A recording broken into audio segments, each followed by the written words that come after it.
Hello, and welcome to Crystal Wolf Cuisine. Today on the menu is brown butter chocolate chip cookie. Here are the ingredients you will need: egg and egg yolk, brown sugar, white sugar, flour, milk, vanilla extract, salt, and baking powder. First, you need to brown the butter. So get a pot on medium heat and put in your butter.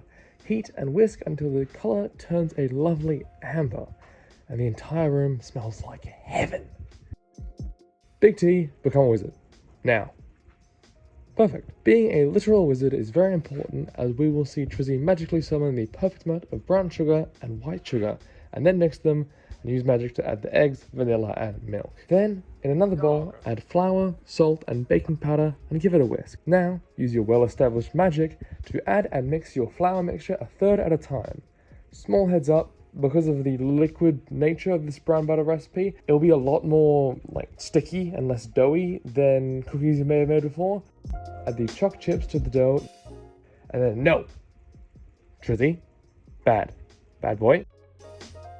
Arrange your cookies in little lumps, no more than 6 per tray. Big Trizzy is going to use his most powerful spell yet to perfectly bake these cookies. Confecta Biscuitium! Confecta Biscuitium! Confecta Biscuitium! It's Biscuitium, not Biscuitum. Muggle. Trizzy has also prepared a lovely cup of tea. Perfect and soft, served fresh, and still have a bit of a bite when they're room temp. Enjoy, and make sure to share. These are pretty good, but they're pretty bad for your organs.